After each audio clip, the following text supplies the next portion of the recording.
जबलपुर में रेल पटरियों की ये हाल है, कभी भी दुर्घटनाग्रस्त हो सकती है। ट्रेन हादसा भी होना संभावित।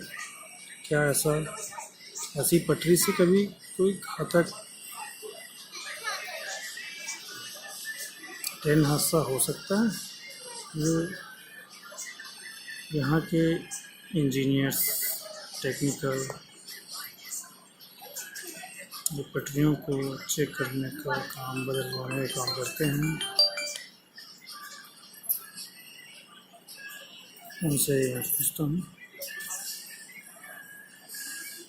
और रेल मंत्रालय क्या काफ़ी घाटे में?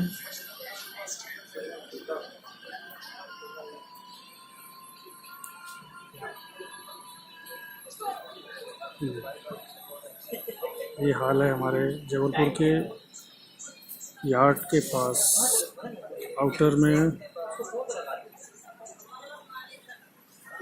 लगाई गई जंग लगी सड़ी पटरी।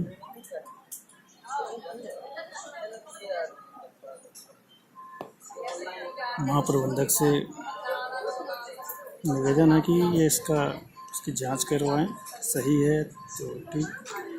हमें तो लगता है ये सही पटरी नहीं है और ऐसा नहीं होना चाहिए, क्योंकि काफ़ी पटरियाँ इसी किनारे नई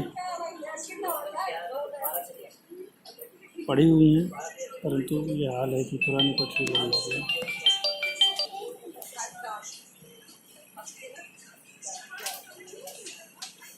ध्यान आकर्षित करने के लिए मैंने वीडियो बनाया है।